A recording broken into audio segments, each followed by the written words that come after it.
Été 1945. La fête de la victoire sur la place rouge à Moscou. Devant le palais du Kremlin et les dirigeants soviétiques, l'armée russe célèbre la victoire sur l'Allemagne nazie. Comme sous l'Empire romain, les soldats jettent les drapeaux des vaincus aux pieds du vainqueur. L'homme qui a battu Adolf Hitler, le généralissime Joseph Staline. Après 20 ans de pouvoir personnel, le maître de l'URSS est au sommet de sa gloire. Un poète écrit: Staline, tu es plus haut que les hauts espaces célestes, et seules tes pensées sont plus hautes que toi.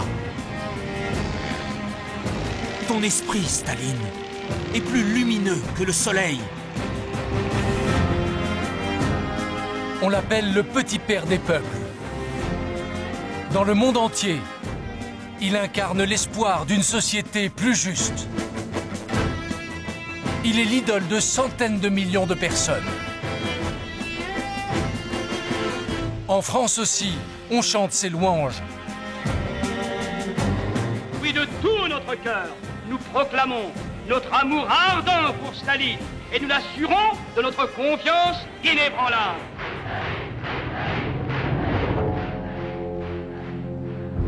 Pourtant, cet homme est l'un des plus grands criminels de l'histoire. Il a massacré son propre peuple avec une brutalité sans limite.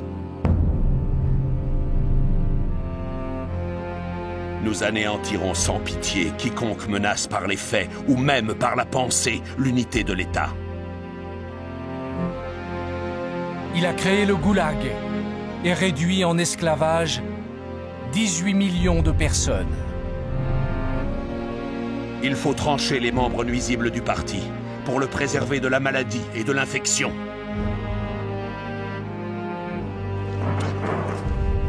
Il a provoqué avec cynisme des famines qui ont fait 7 millions de morts.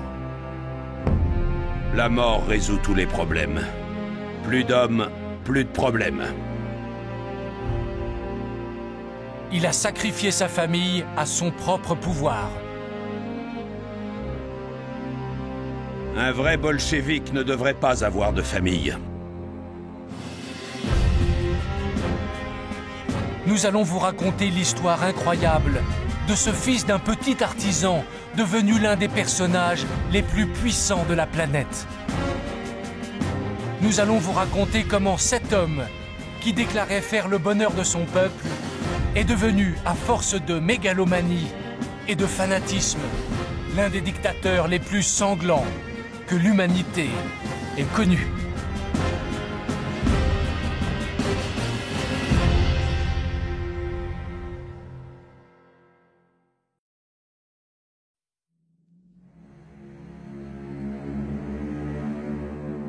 L'année 1924, là où tout commence. Nous sommes dans les environs de Moscou, en plein hiver russe. Lénine, le père de la révolution bolchevique, vient de mourir. C'est l'un des premiers films où apparaît Staline. Avec les responsables soviétiques, il porte le cercueil du chef. Staline a 46 ans. Il est secrétaire général du Parti communiste, un poste relativement effacé. Parmi ses camarades, personne n'imagine encore que c'est lui qui va succéder au grand Lénine. Il n'imagine pas que dans 10 ans, il les aura presque tous fait arrêter et exécuter. Parmi eux, personne n'a encore compris qui est vraiment Joseph Staline.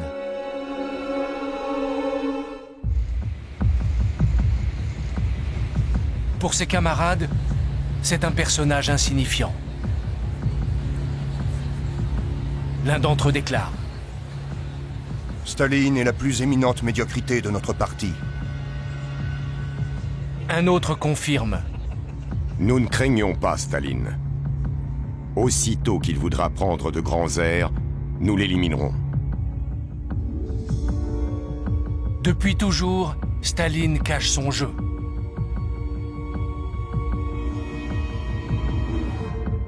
Son vrai nom est Yossif Djougashvili.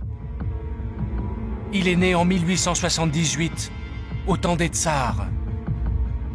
Un régime monarchique fondé sur l'inégalité et la soumission au souverain. Une enfance dans la misère. Un père alcoolique et violent.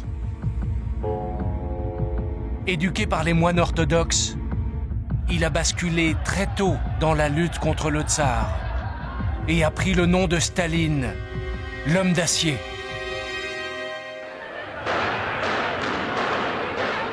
En 1917, il a participé avec Lénine à la grande révolution bolchevique qui a renversé le tsar, aboli les privilèges et donné le pouvoir au peuple.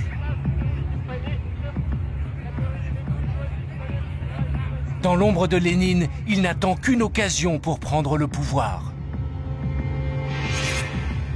La mort de Lénine est cette occasion.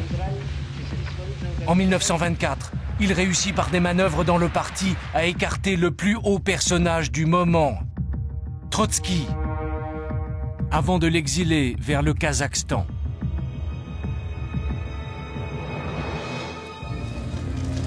Personne ne l'a vu venir.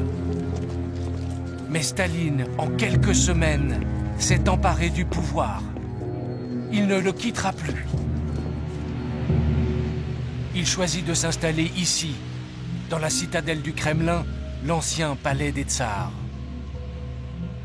C'est d'ici qu'il va diriger l'URSS, l'Union des républiques socialistes soviétiques, le plus grand pays de la planète.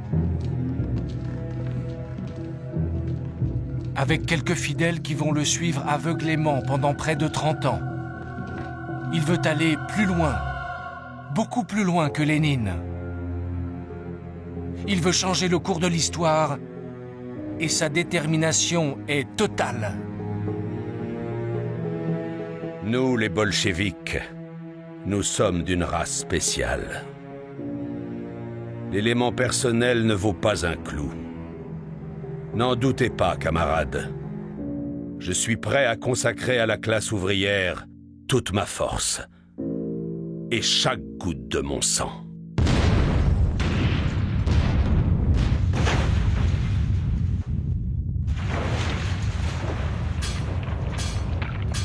Staline veut faire table rase du passé.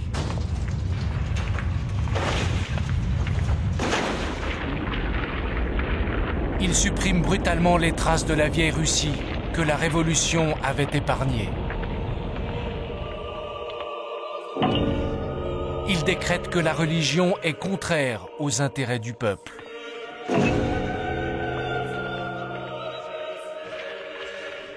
Dans tout le pays, il fait décrocher les vieilles icônes orthodoxes avant de les détruire.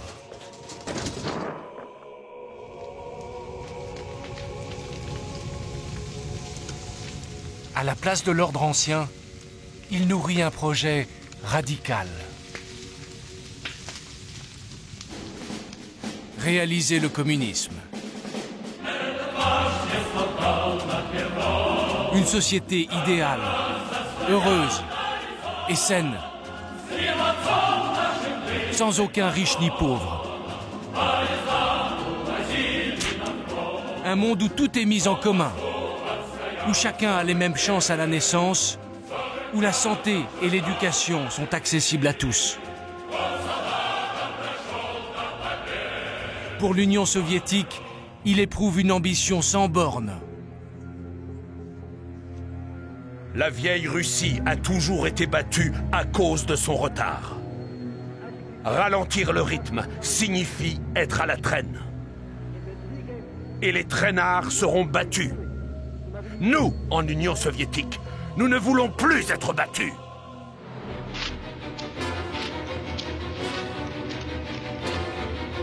Il lance de gigantesques chantiers.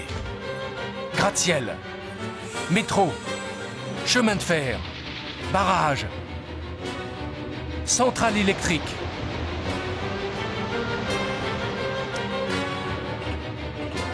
Il veut moderniser la Russie à marche forcée pour qu'elle devienne le paradis des travailleurs. Un monde où le chômage n'existe pas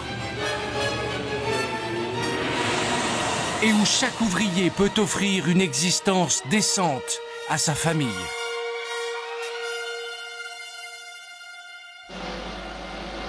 Un monde où Staline lui-même occupe la première place.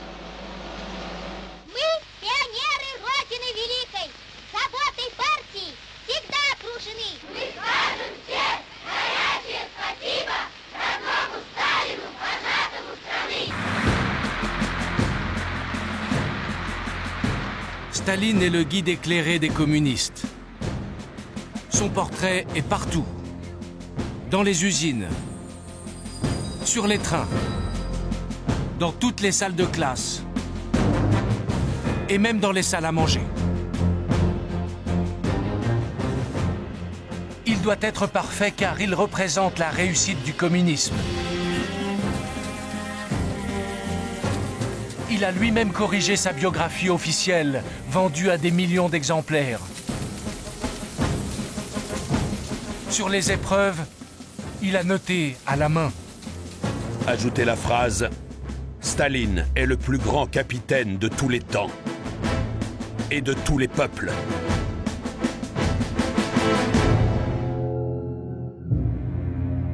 En fait, le vrai Staline est plus banal. Il ne mesure qu'1,60 m, il porte des chaussures à semelles compensées. Souvent, il se tient sur une petite plaque de bois qui le grandit encore un peu. Regardez cette image exceptionnelle, c'est son vrai visage. Sa peau est grêlée car il a attrapé la variole à l'âge de 7 ans. Mais curieusement, en public, il a une peau immaculée. Le nouveau maître du Kremlin est un mystère pour ses sujets. Il vit enfermé dans son bureau et il cache jalousement sa vie privée.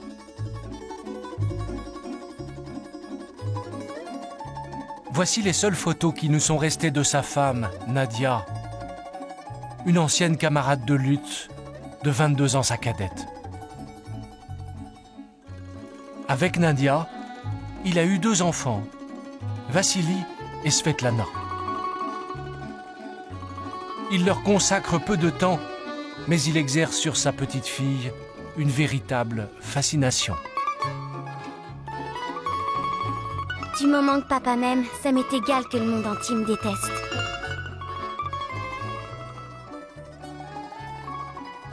Si papa me demandait d'aller dans la Lune, je le ferais.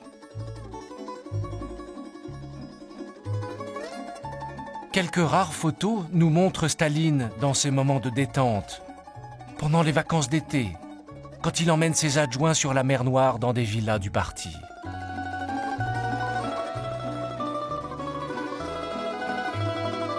Ekaterina Vorochilov, la femme de l'un de ses lieutenants, se souvient.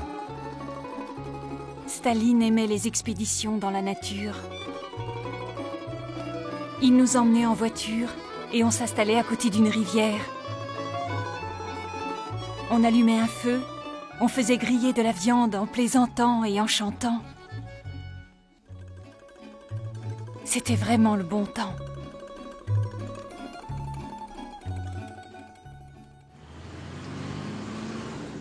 Problème.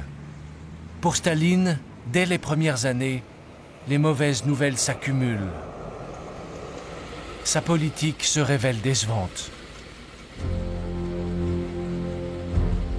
En multipliant les grands projets industriels, Staline a sacrifié la vie quotidienne.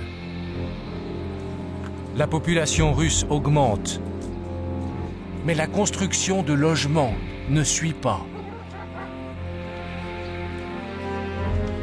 Des familles entières doivent emménager ensemble dans des appartements réquisitionnés et s'entasser dans de tout petits espaces.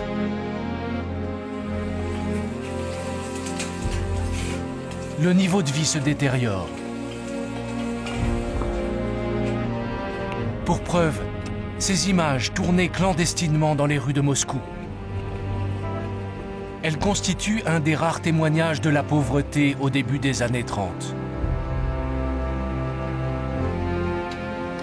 C'est cette riche Anglaise, Lady Mountbatten, qui au cours d'un voyage a filmé avec sa caméra personnelle. Je vois partout des signes de malnutrition. On m'a raconté que ce vieil homme qui fouille dans les poubelles est un ancien aristocrate.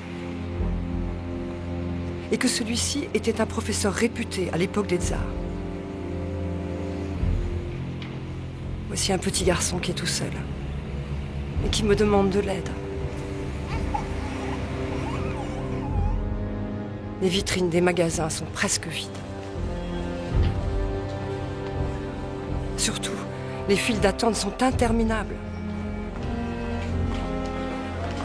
Dans la queue, certains restent toute la journée à attendre, sans rien pouvoir acheter. En URSS, le rêve communiste est déjà en train de se fissurer.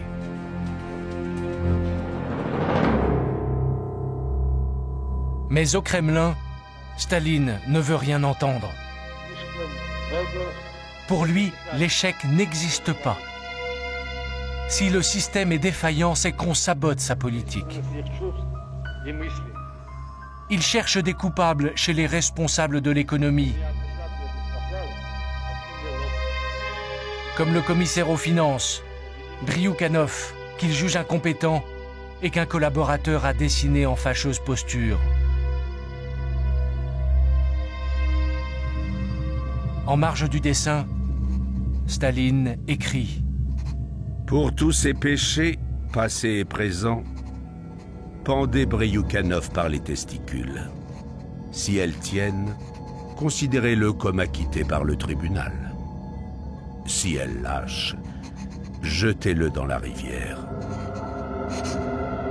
Staline ne plaisante qu'à moitié. En 1930, il invente une méthode pour désigner officiellement les coupables. Le procès politique.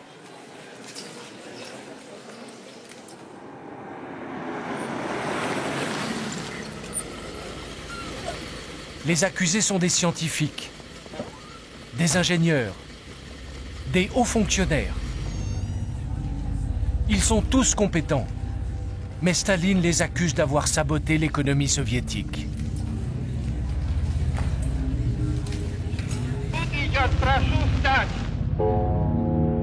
Staline lui-même est absent des débats, mais il a nommé comme juge l'un de ses fidèles, Andrei Vyshinsky. Il lui a fixé les peines à prononcer, la mort. Заседание специального присутствия Верховного суда Союза Советских Социалистических Республик объявляется открытым. Pour que le procès paraisse crédible aux yeux du public, il faut que les accusés avouent leurs fautes. Ils ont été torturés pendant des semaines et ils n'ont pas vraiment le choix.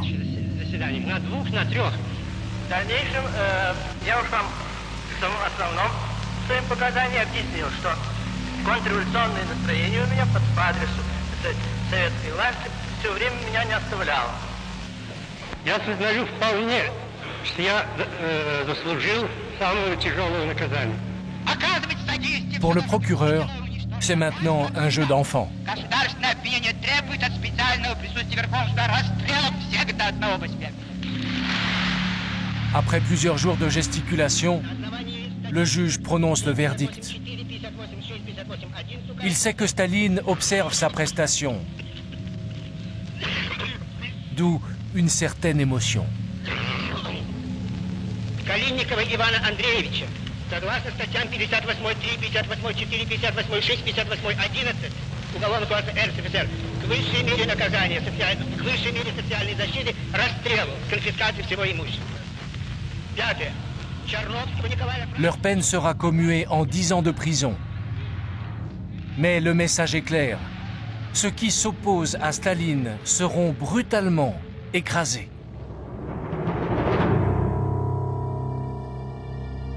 Avec ses proches aussi, Staline devient brutal.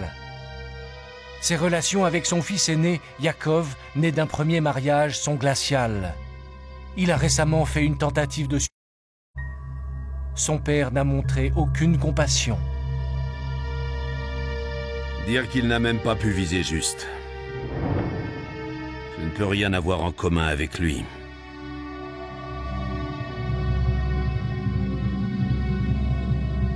Le couple de Staline, lui aussi, va mal.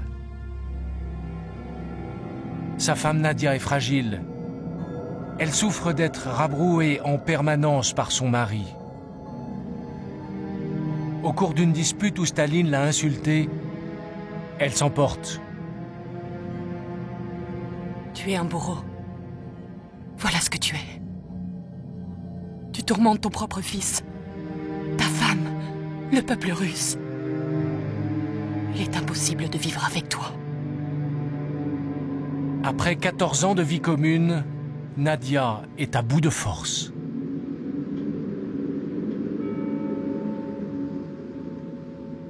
Un soir d'hiver, après une nouvelle dispute lors d'une réception officielle au Kremlin, Nadia rentre dans sa chambre et se tue d'une balle de revolver dans le cœur.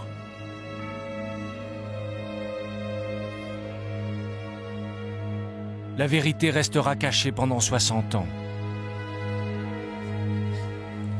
On raconte aux Russes que Nadia est morte d'une crise d'appendicite. Car pour les dirigeants communistes, le est une trahison.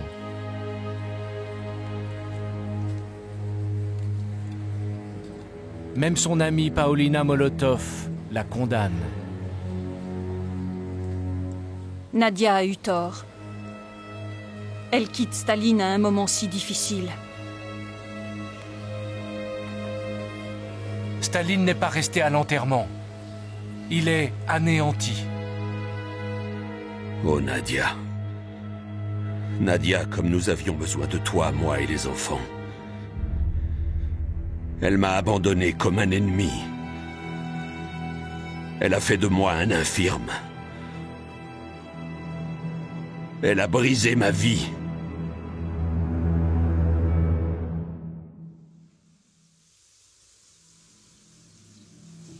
En URSS, plus rien ne sera jamais comme avant.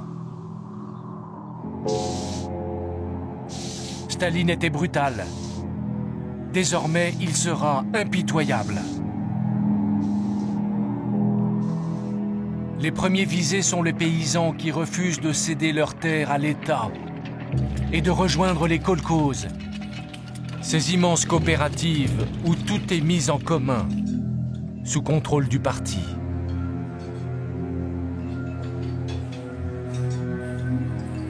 Contre eux, Staline envoie des policiers qui sillonnent la campagne et réquisitionnent les récoltes. Ils ont pour mission d'asphyxier les familles qui résistent à sa politique. Torture, assassinat. Il ne recule devant rien. L'un de ses policiers est Lev Kopelev. J'ai participé à ces expéditions, sondant le sol pour découvrir les caches. J'ai vidé des garde-manger en me forçant à ne pas entendre les pleurs des enfants et les gémissements des femmes. Tout était permis.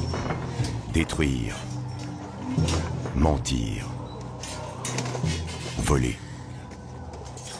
La fin justifiait les moyens. Notre but était le triomphe universel du communisme. « 1933, le résultat.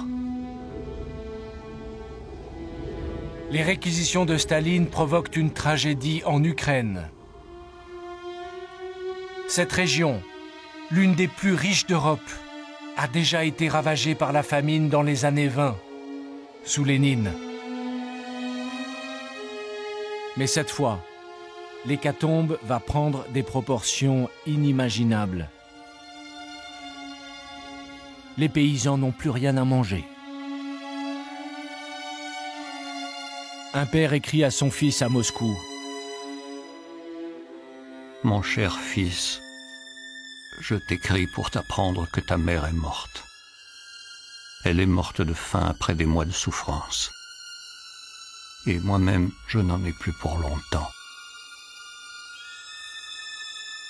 Certains membres du parti sur place n'ont pas compris que cette famine est connue et même voulue par Staline.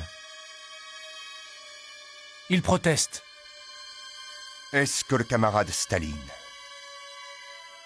est-ce qu'un membre quelconque du Politburo sait ce qui se passe en Ukraine? Sinon, je vais vous en donner une idée. Un train chargé de cadavres vient d'arriver à Kiev après avoir ramassé des corps pendant tout son trajet.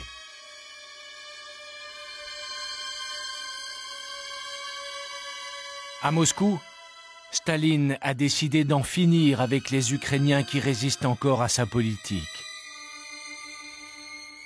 Il interdit aux paysans affamés de quitter leur village pour rejoindre les grandes villes. En toute conscience, il condamne à la mort 5 millions de personnes, dont la moitié d'enfants.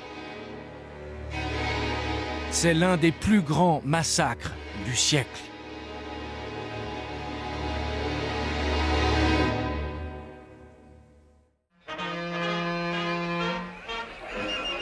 Au même moment, le député français Édouard Herriot débarque en Ukraine à l'invitation du gouvernement soviétique. Je fais des vœux ardents pour la prospérité du peuple russe et j'espère que mon voyage sera utile pour son bonheur et pour la paix des peuples. Le Français et la délégation qui l'accompagne visitent l'Ukraine en train. Il est ravi du voyage. J'ai traversé l'Ukraine. Eh bien, je vous affirme que je l'ai vu tel un jardin en plein rendement. Il n'y a que potagers de kolkhozes irrigués et des récoltes admirables. Lorsque l'on soutient que l'Ukraine est dévastée par la famine, permettez-moi de hausser les épaules. Comment le Français a-t-il bien pu passer à côté de millions de morts? En fait, les rues ont été nettoyées avant son arrivée. Les travailleurs qu'il a rencontrés étaient des figurants. On a fait venir de la nourriture. Édouard Herriot s'est fait avoir par la propagande. À Moscou, Staline ne gouverne plus qu'à grands coups de mensonges.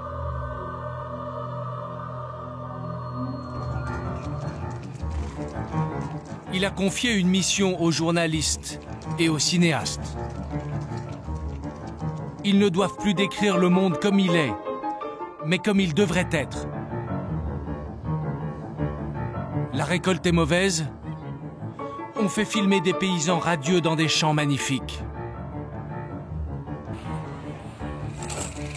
Les résultats industriels sont décevants. On publie des communiqués de victoire avec des chiffres truqués. On invente des héros, comme ce célèbre mineur, Alexei Stakhanov. Lors d'un concours, il a pulvérisé le record de productivité en extrayant 14 fois plus de charbon que les autres. Cette histoire est totalement fausse. Elle a été inventée par le parti. Mais elle permet d'abuser les soviétiques.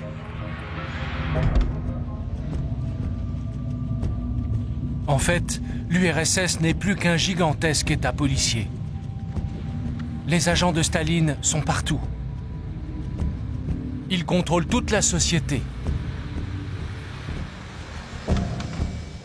Ils ont reçu un ordre terrifiant. Non seulement arrêter les suspects, mais aussi les déporter. Partout, des milliers d'hommes, de femmes et d'enfants sont regroupés et embarqués vers des destinations inconnues.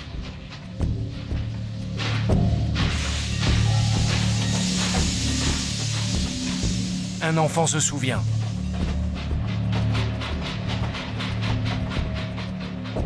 Combien de jours a duré le voyage? J'en ai aucune idée. Dans le wagon, 7 personnes sont mortes de faim. Quand nous sommes arrivés à Tomsk, ils nous ont fait sortir et ils ont déchargé les cadavres. Des enfants, des jeunes et les vieux. Ils sont dirigés vers le goulag, les camps de travail soviétiques. De véritables camps de concentration mis en place par Staline, bien avant leur apparition en Allemagne.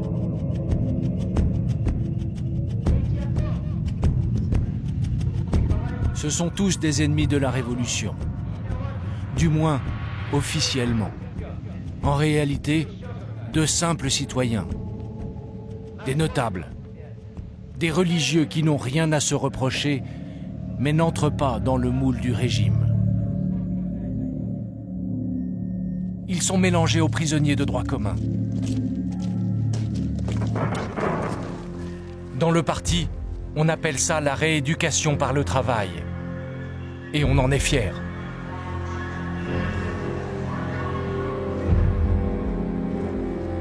Ici, les esprits déviants doivent être remis dans le droit chemin.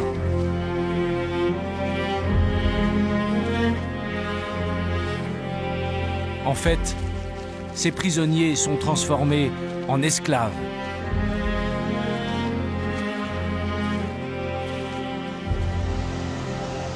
Dans les camps du Grand Nord, la température tombe parfois jusqu'à moins 50 degrés. Un prisonnier écrit: il est dangereux de cesser de bouger. Je n'arrête pas de me pétrir les orteils et de serrer les poings. Le fait de toucher un outil métallique à main nue peut vous arracher la peau.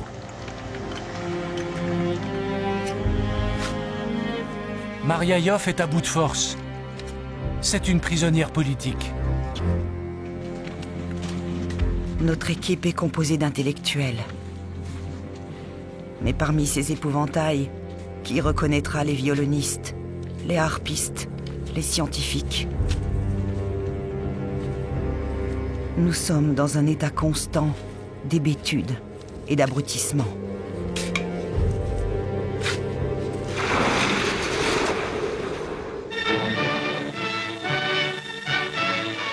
Le 2 août 1933, un événement illustre la cruauté et l'absurdité du système.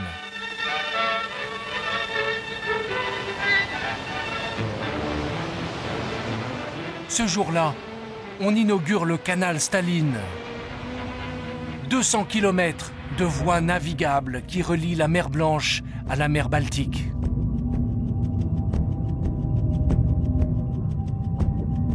Avec de simples pioches, 300 000 prisonniers ont creusé ce canal.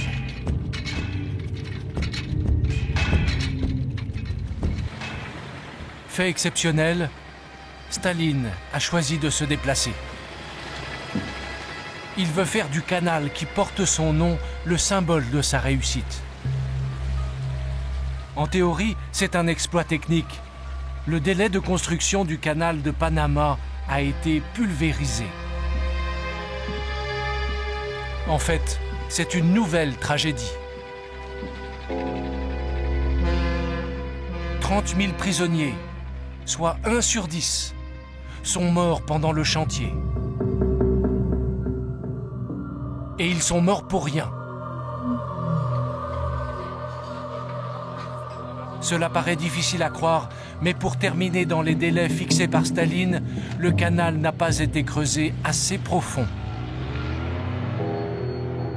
La plupart des bateaux ne pourront jamais l'emprunter.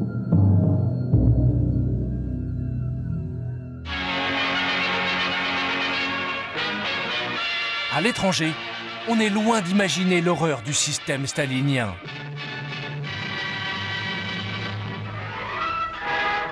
La plupart des médias occidentaux répercutent les mensonges de la propagande jusqu'au burlesque. Alors que partout se développe le goulag, Voici comment les actualités françaises décrivent une ancienne prison du tsar, en Sibérie. Autrefois, le tsar y enfermait les révolutionnaires. À présent, le gouvernement soviétique a décidé de donner une autre destination à ce mur. On y organisera maintenant l'élevage en grand des lapins sous la surveillance d'un institut scientifique spécial.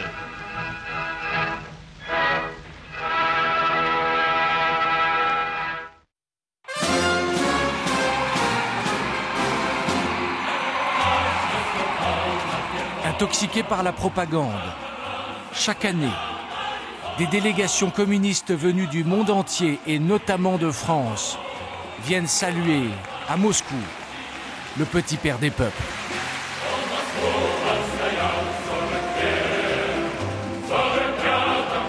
Malgré les crimes de Staline, les ralliements de prestige se multiplient, comme celui de l'écrivain français Louis Aragon, qui non seulement approuve le goulag, mais en fait publiquement l'éloge. Le prolétariat vient d'entreprendre cette tâche historique, la rééducation de l'homme par l'homme. Nous sommes à un moment de l'histoire de l'humanité qui ressemble au passage du singe à l'homme.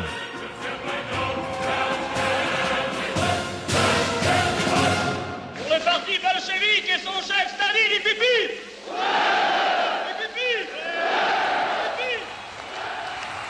Comment expliquer un tel aveuglement?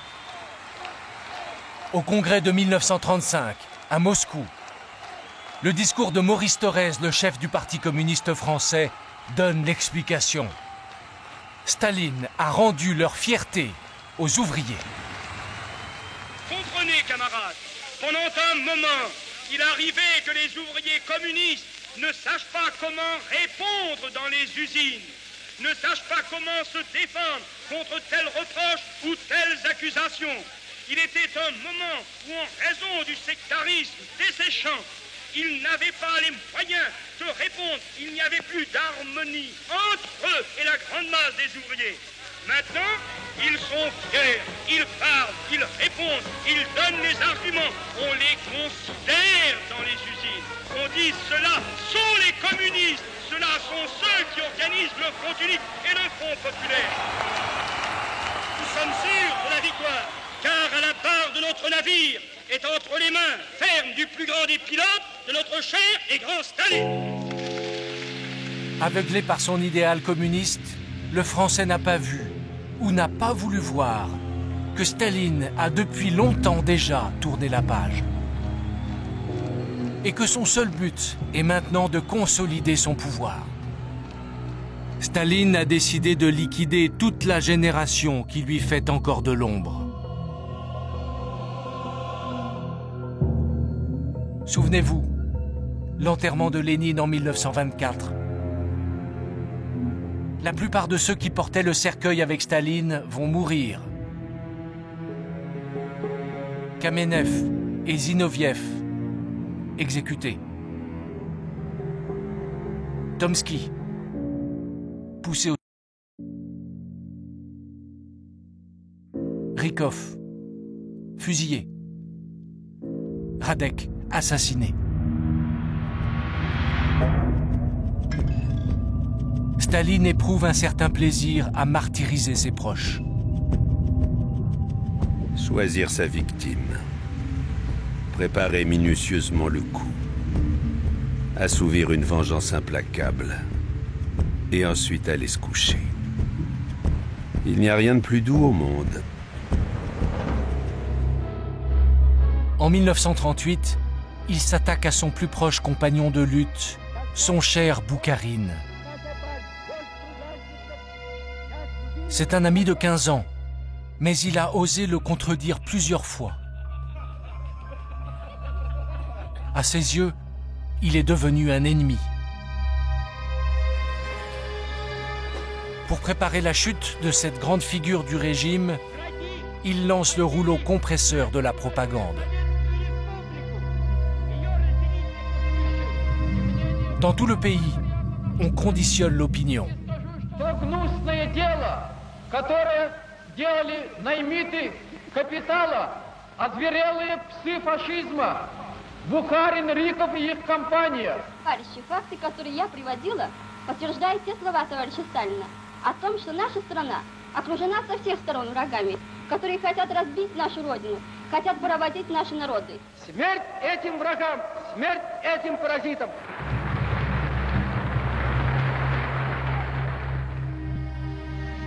Pendant ce temps, à la Loubianka, le siège de la police secrète, Boukharine est torturé. Dans une lettre, il implore son vieil ami Staline.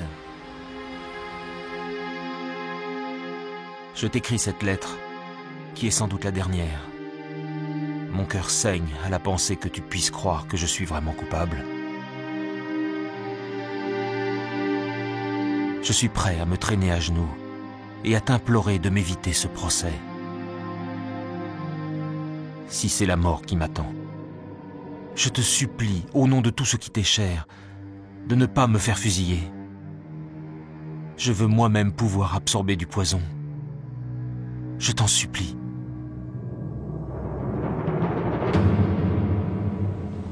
C'est bien la mort qui attend Boukharine. Le 2 mars 1938, dans une salle remplie de membres de la police politique, son procès commence. C'est une formalité. Требует наш народ одного. Раздавите проклятую гадину. Boukharine est dans le box des accusés. Mais il ne reste de lui aucune image. Il n'a pas été jugé assez docile pour être utilisé par la propagande. Il sera fusillé et sa famille déportée.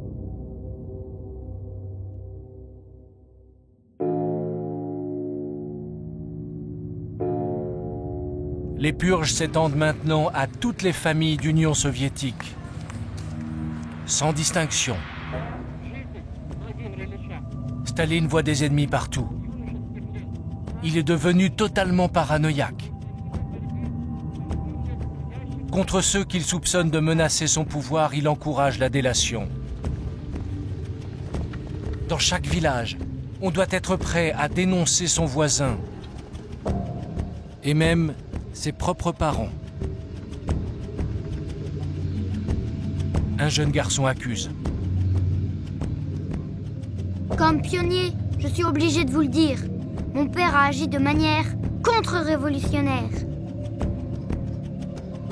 Et je vous demande, non comme fils, mais comme pionnier, de juger sévèrement la responsabilité de mon père. Staline dispose d'un homme de main, Nicolas Yezhov, surnommé le Nabo, parce qu'il ne fait qu'1 m 54. C'est le chef de la police secrète. Je suis peut-être court de stature, mais mes mains sont fortes. Ce sont les mains de Staline. Nous lançons une attaque de grande ampleur contre l'ennemi. Il y aura des victimes innocentes. Quand on abat les forêts, les copeaux volent. Staline lui a fixé des quotas d'exécution. Pour preuve, ce terrible document. Sur la première ligne, le nom des républiques de l'URSS. Voici l'Azerbaïdjan. Puis, 3 colonnes de chiffres. Une pour les exécutions, une pour les déportations et une dernière pour le total. Il n'y a aucun nom. C'est aux responsables du parti de trouver les victimes pour remplir les quotas.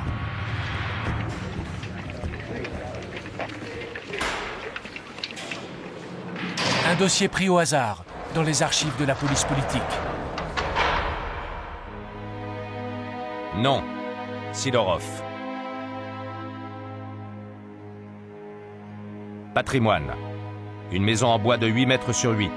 Une vache, 4 brebis, 2 cochons. Acte d'accusation. Sidorov est mal intentionné envers le pouvoir soviétique. Il a dit que Staline a tué un tas de gens. mais qu'on ne peut pas en parler sinon on vous met en camp pour 25 ans. Verdict. Fusiller Sidorov et confisquer tous ses biens.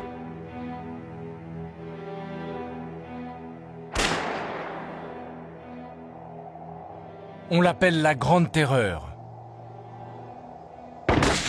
Depuis l'année 1937, Yezhov fait fusiller en moyenne 1000 personnes par jour. Frapper, exterminer sans trier. Mieux vaut aller trop loin que pas assez.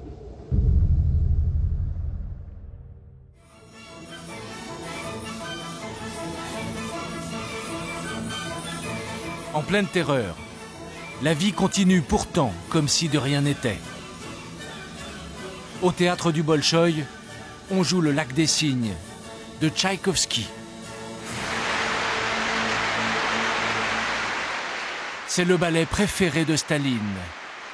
Il ne rate jamais une représentation. Chaque soir, après le concert, il regagne le Kremlin pour y signer les ordres d'exécution qu'on lui a préparés. Il ajoute parfois des commentaires. Serrer la vis à ce monsieur. Battre et battre encore. Plus les dents sont acérées, mieux c'est. La terreur finit par se retourner contre le chef de la police lui-même. Yezhov est accusé de trahison, torturé, exécuté et même effacé des photos officielles. En 1938, Staline a liquidé tous ses ennemis, réels ou imaginaires.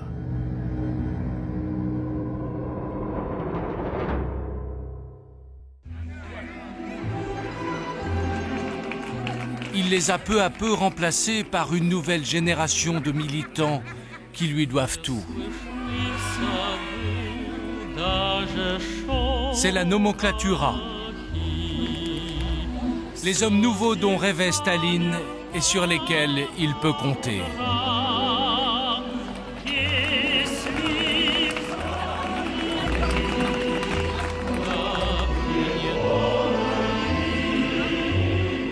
Ils se sont répartis les biens des victimes de la terreur et ils profitent des appartements libérés.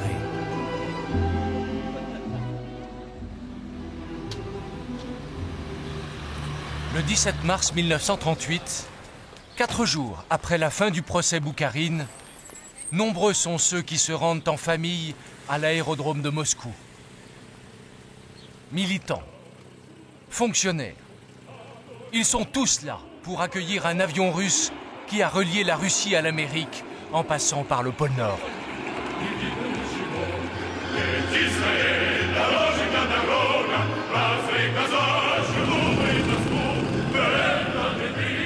L'accueil du pilote Chkalov, ici au centre, est un événement. Staline a décidé de faire de lui un nouveau héros soviétique.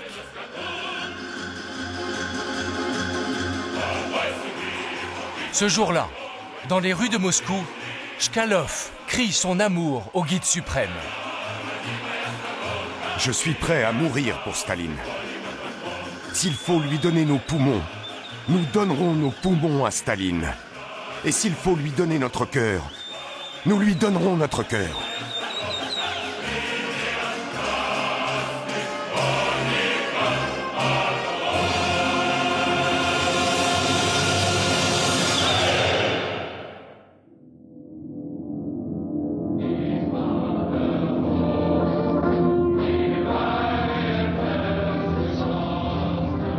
Staline est loin d'imaginer qu'une menace venue de l'Ouest va bientôt faire vaciller son régime. En Allemagne, le parti nazi est au pouvoir depuis plus de 5 ans. Il prône la supériorité de la race germanique. À sa tête, le chancelier Adolf Hitler a, comme Staline, établi un régime dictatorial.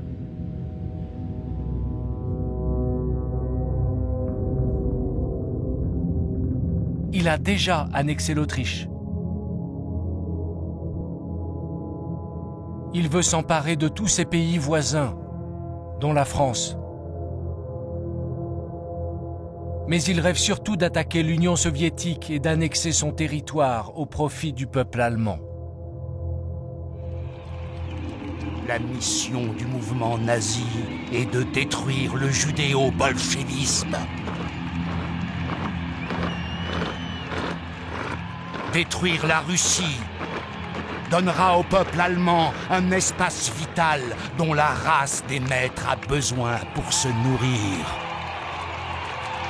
Mon ambition est d'être l'homme qui brisera le marxisme.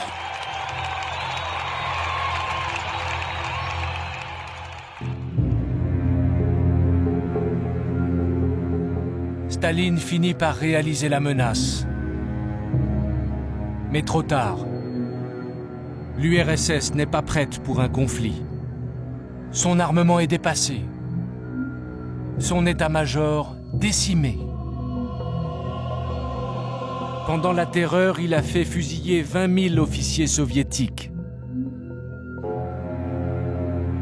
Des membres de l'état-major qui figuraient autour de lui sur ce film de 1934, il ne reste plus que quelques généraux dépassés qui ne comprennent rien à la guerre moderne. Comme le fringant Boudienny. Vous ne me ferez pas changer d'avis. Dès que la guerre éclatera, tout le monde criera « Faites charger la cavalerie !» Pour rattraper le retard, Staline a besoin de temps.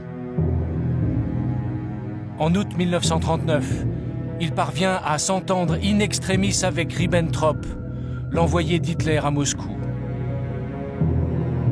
Les deux géants signent un pacte de non-agression, quelques jours seulement avant le déclenchement de la guerre mondiale.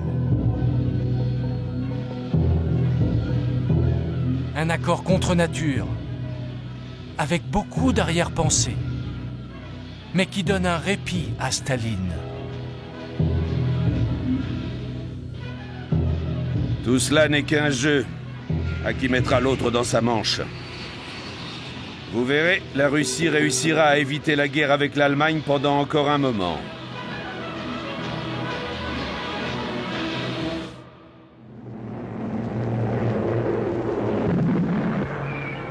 Une semaine plus tard, 1er septembre 1939.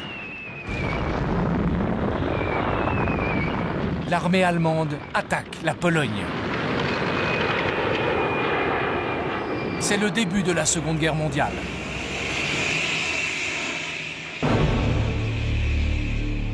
En quelques semaines, les nazis écrasent l'armée polonaise et remportent une victoire éclatante. La première d'une longue série. 8 mois plus tard, en mai 1940, Hitler attaque à l'ouest et occupe la France en moins de 2 mois.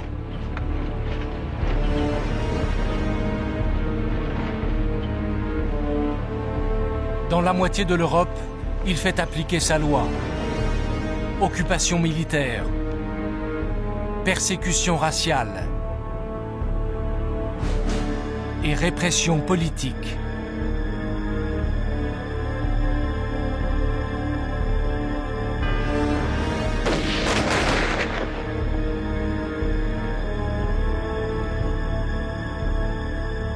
Dans l'intervalle, Staline n'est pas resté inactif.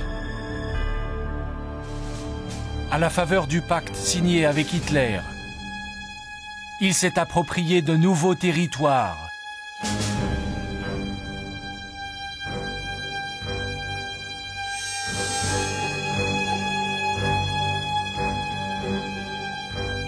À l'hiver 1941, il se croit encore à l'abri d'un conflit avec l'Allemagne. Mais cette fois, il se trompe.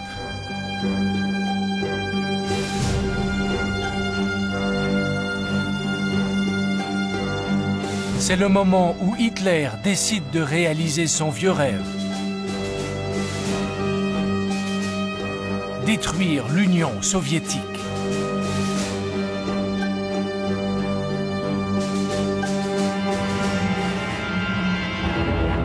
C'est le plan Barbarossa, l'une des plus grandes opérations militaires de l'histoire. Hitler prévoit de submerger l'armée soviétique et d'atteindre Moscou en quelques semaines seulement.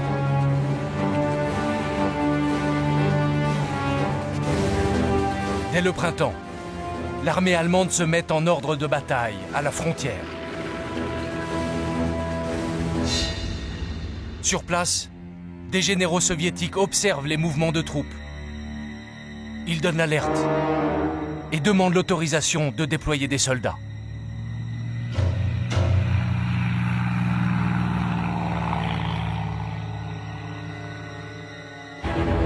Mais au Kremlin, Staline, toujours aussi paranoïaque, redoute un piège. Il leur répond. Vous avez une grosse tête, mais une petite cervelle. Jamais l'Allemagne ne se lancera seule dans la guerre contre la Russie. 16 juin 1941. Un espion transmet. Attaque imminente. Mais Staline persiste. C'est un désinformateur. Vous pouvez l'envoyer se faire foutre. 21 juin. Veille de l'offensive. Un déserteur allemand passe la frontière et prévient que l'attaque sera lancée à l'aube. Verdict de Staline. Fusillez-le.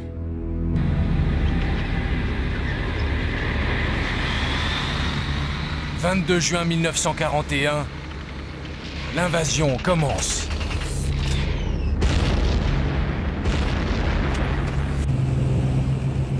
3 millions de soldats allemands attaquent l'URSS.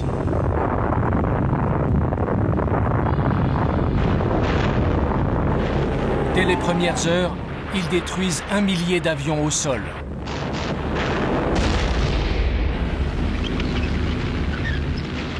Le rouleau compresseur allemand enfonce le front.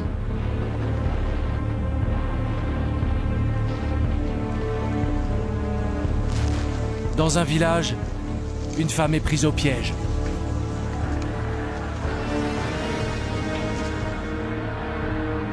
Des milliers de nos soldats errent sans but, en désordre.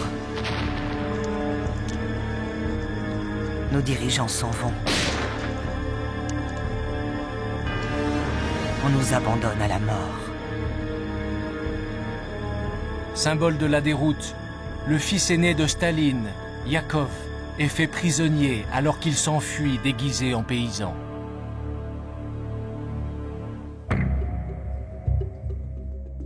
À l'arrière, la Russie est sous le choc.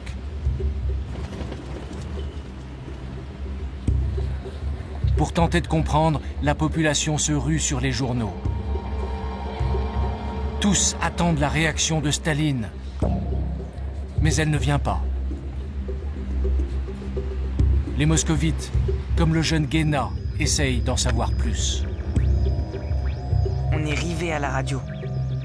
On attend le discours de Staline. On a besoin d'entendre sa voix. Mais il reste muet. C'est Molotov, son adjoint, qui parle. Tout le monde écoute. On nous dit que c'est la guerre. Mais où est Staline ? Staline est retranché derrière les murs du Kremlin.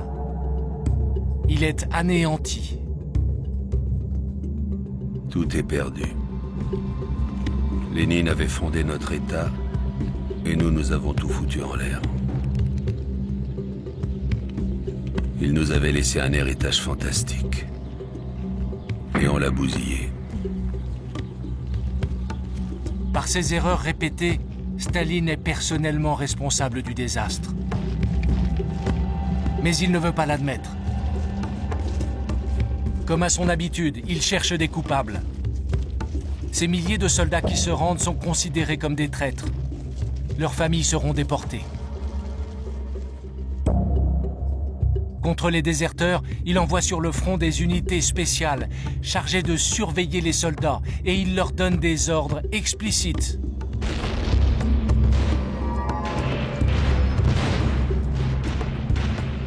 cas de panique et de recul, faites fusiller sur place les panicards et les froussards.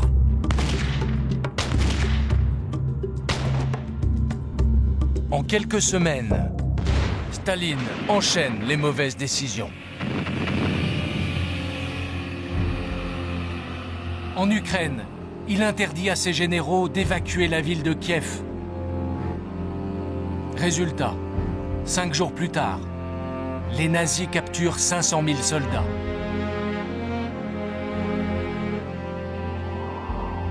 C'est la plus grosse prise jamais réalisée par une armée.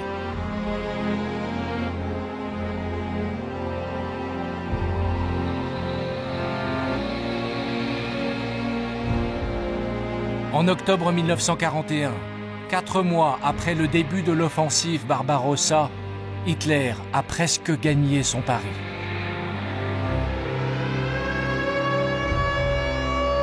L'armée allemande n'est plus qu'à quelques kilomètres de Moscou. La capitale est bombardée tous les jours. La population se réfugie dans le métro. L'écrivain Viktor Kravchenko note dans son journal : Moscou donne l'impression d'agoniser.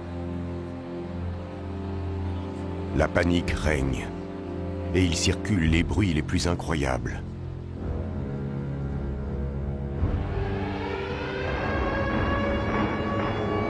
Certains disent qu'un coup d'État a éclaté au Kremlin, et qu'on a arrêté Staline.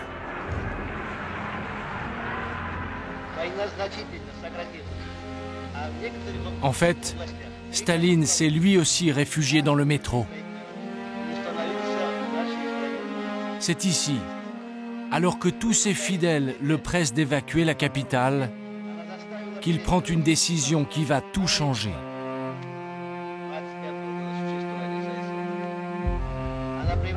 Malgré le danger, il décide de rester à Moscou. Dans quelques heures, il s'adressera à ses soldats.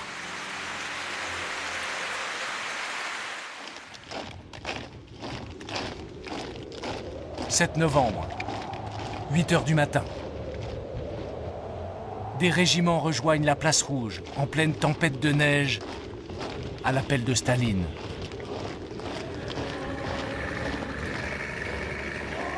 Les chars viennent directement du front et sont armés. Les Allemands peuvent attaquer à tout moment. Mais le discours de Staline galvanise les troupes. Партизаны и партизанки, на вас смотрит весь мир, как на силу способны уничтожить разбойничьи орды немецких захватчиков. Смерть немецким оккупантам! Да здравствует наша славная Родина, ее свобода, ее независимость. Под знаменем Ленина вперед к победе! En quelques jours, l'armée soviétique parvient à stabiliser le front devant Moscou.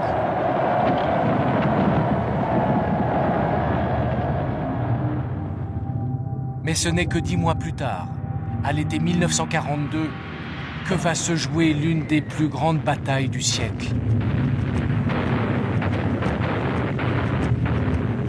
Nous sommes à Stalingrad. C'est le tournant de la Seconde Guerre mondiale.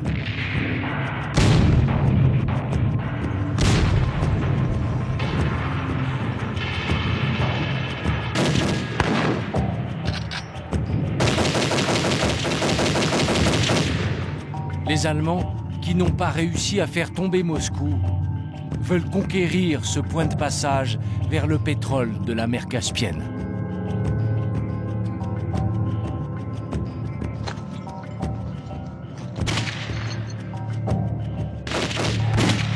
Ils occupent 90% de la ville. Mais il leur reste encore quelques centaines de mètres à gagner.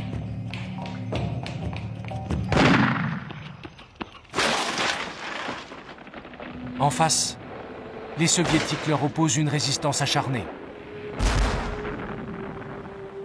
Le mitrailleur russe Andrei Koziaïnov est l'un d'entre eux. On entend les pas et le souffle des soldats allemands. Je ne peux pas les voir à cause de la fumée. On tire au jugé. À l'oreille.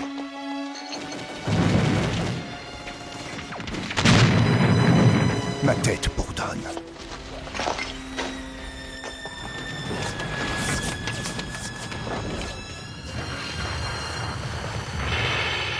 Au total, 2 millions d'hommes vont mourir à Stalingrad.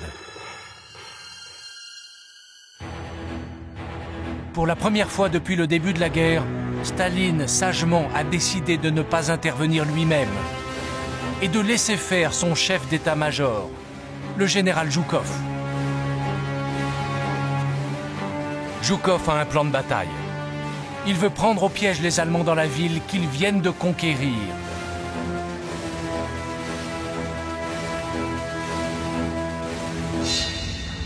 « 19 novembre 1942. 7 heures du matin. 1400 chars, plus de 1000 avions et 1 million de soldats soviétiques se ruent sur les flancs de l'armée nazie. Ces images, filmées après la bataille lors d'une reconstitution, montrent la jonction des deux armées russes.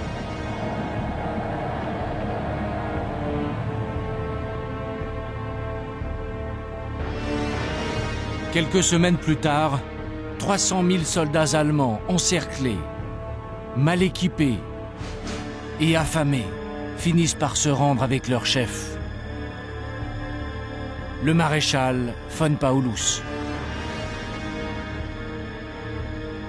C'est la première fois qu'un maréchal nazi est capturé vivant.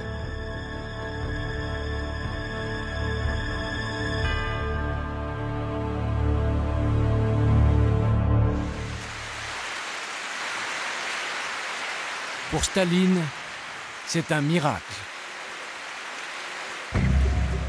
Aux yeux du monde, c'est lui qui, le premier, a fait plier Adolf Hitler. Et c'est lui qui va lancer pendant les 2 prochaines années la contre-offensive héroïque des soldats russes contre l'Allemagne.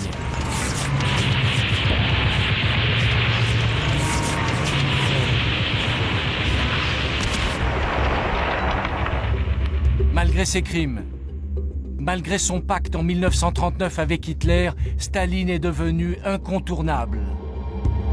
À Moscou, lors de la visite du général de Gaulle, puis quelques mois plus tard, à la conférence de Yalta, les Alliés viennent tous rencontrer le grand Staline.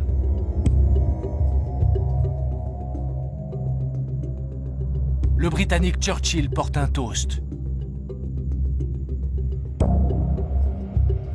La vie de Staline est ce qu'il y a de plus précieux pour chacun d'entre nous. J'espère sincèrement que le peuple de l'Union soviétique pourra conserver longtemps son maréchal. Churchill sait que depuis la victoire de Stalingrad, l'URSS est en train de devenir une superpuissance. Il sait qu'après des mois de contre-offensive, l'armée rouge va bientôt entrer dans Berlin.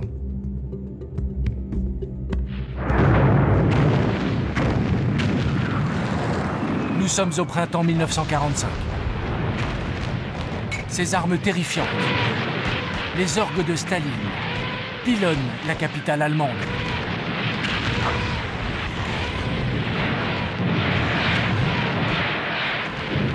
Staline a décidé de venger Stalingrad et de détruire Berlin.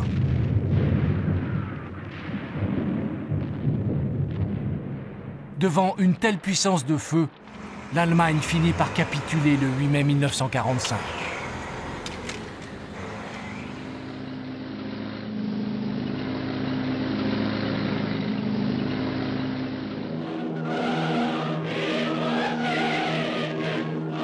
Deux mois plus tard, le généralissime Staline arrive dans la capitale allemande pour célébrer sa victoire. Dans ce célèbre film de propagande, On accueille le vainqueur de Hitler, comme un messie.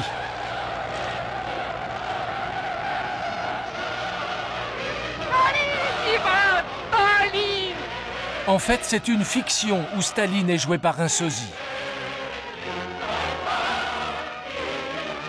Cette arrivée magistrale n'a jamais eu lieu. Staline a peur de l'avion.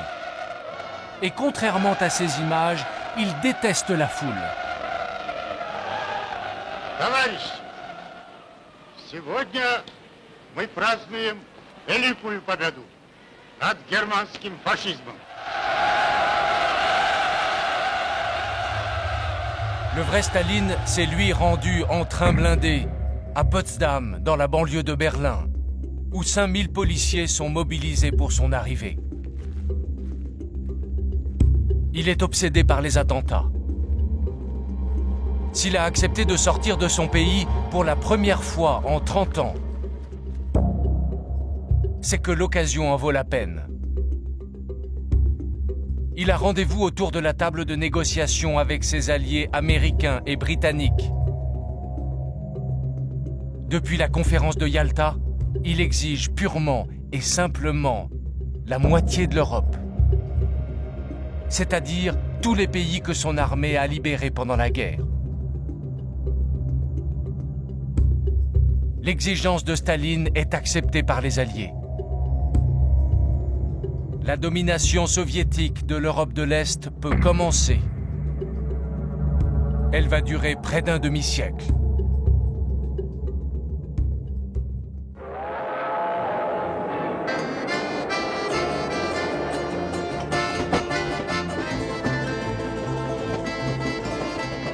Pour le peuple russe, le prix de la victoire est exorbitant.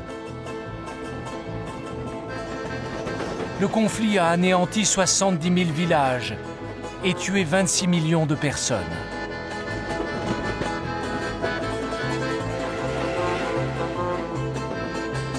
À l'été 1945, les soldats commencent à rentrer dans leur foyer et s'apprêtent à retrouver leur famille.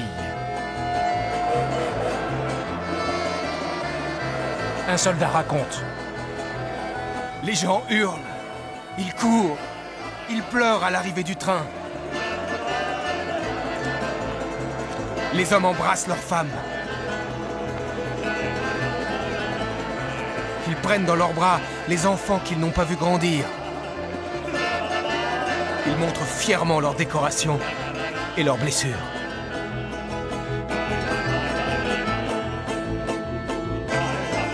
Après tant de souffrances, tous aspirent à la tranquillité. Pour eux, les crimes de Staline ne sont plus que de vieux souvenirs. Ils ont tort.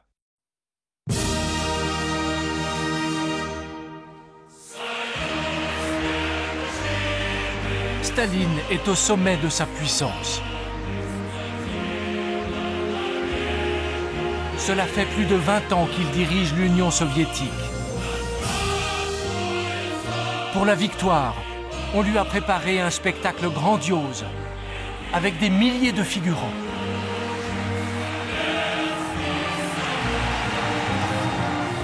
Même le général américain Eisenhower a fait le déplacement.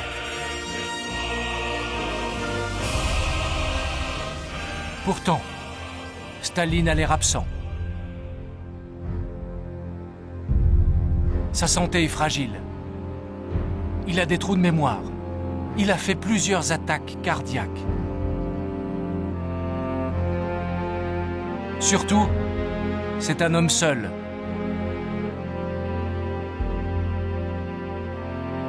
Pendant la guerre, il a perdu son fils Yakov, prisonnier des Allemands. On raconte que Yakov a cherché à s'échapper en franchissant des barbelés. Staline avait refusé de l'échanger contre le maréchal von Paulus, comme le proposait Hitler.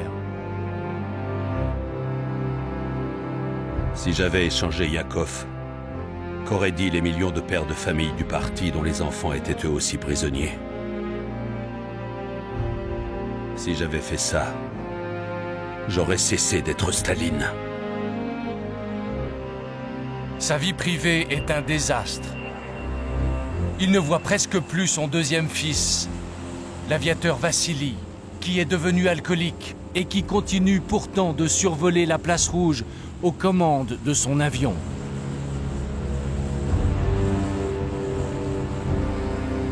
Plus paranoïaque que jamais, Staline s'est même fâché avec Svetlana, sa fille chérie, devenue une jeune femme.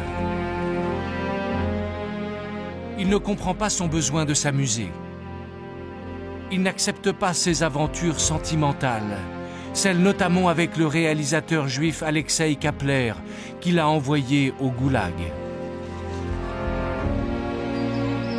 Il n'accepte pas non plus son mariage avec Grégory Morozov, juif, lui aussi. Avec les années, le vainqueur de Hitler est devenu antisémite.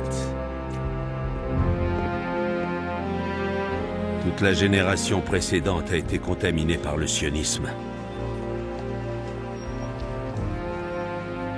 Et maintenant, ils sont en train d'enrégimenter la jeunesse. Dès la fin de la guerre, Staline a relancé les purges au gré de ses humeurs et de sa folie. Avec 2 millions de prisonniers, dont un grand nombre de juifs, jamais le goulag n'a été aussi rempli.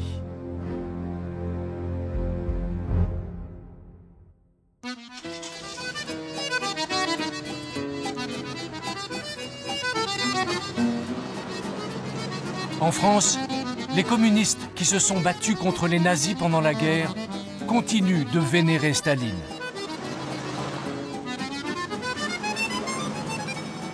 En 1949, il fête son 70e anniversaire. De partout, on envoie des cadeaux au Kremlin, comme le raconte des trémolos dans la voix le poète Paul Éluard. Dans ce petit atelier de Belleville, les ouvriers ont passé 300 heures à fabriquer avec application un cadeau pour Staline. Leur cadeau, un tour miniature. Malgré l'évidence, l'horreur du système stalinien continue d'être passée sous silence.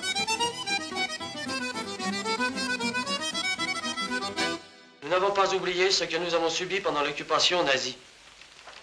Il faut comprendre qu'un de nos camarades a été interné, le fils d'un autre est tombé dans la lutte clandestine, la femme et la fille de notre directeur ont été déportés. Sans la victoire de Stalingrad, notre village Grigny serait toujours occupé par les nazis, comme toute la France, comme toute l'Europe. Aussi, nous tous, paysans de Grigny, nous souhaitons bon anniversaire et longue vie au généralissime Staline qui nous a libérés par sa victoire. Nous souhaitons longue vie au guide clairvoyant de la classe ouvrière, à Staline, l'homme de la paix.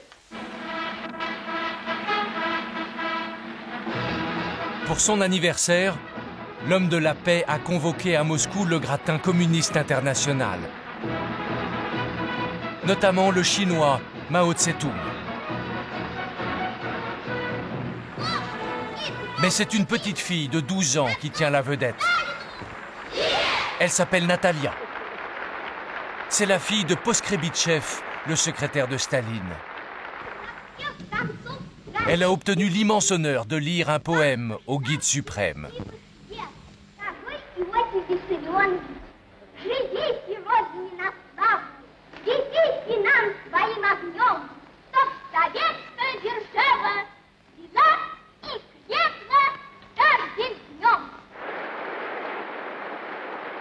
La salle applaudit à tout rompre cette scène touchante.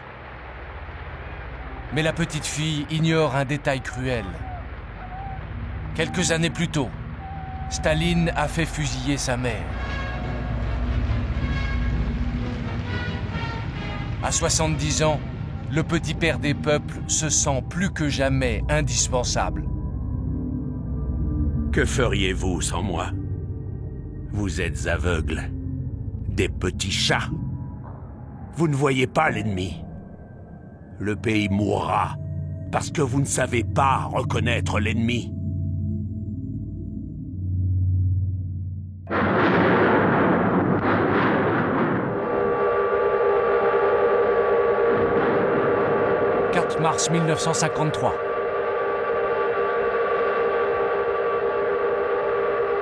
Cette fois, c'est Staline qui vient de mourir.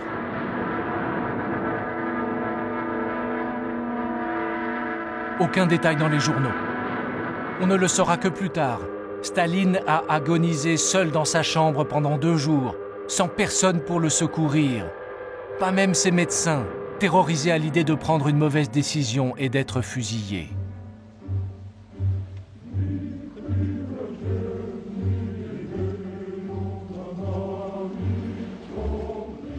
Sa dépouille est exposée dans la salle des colonnes, là où il avait fait condamner ses amis lors des procès de Moscou. Chez les membres du parti, l'émotion est réelle. Une institutrice a du mal à imaginer la vie sans Staline. Qu'est-ce qui va se passer maintenant? Comment va-t-on vivre? Et qu'est-ce qui va arriver au pays?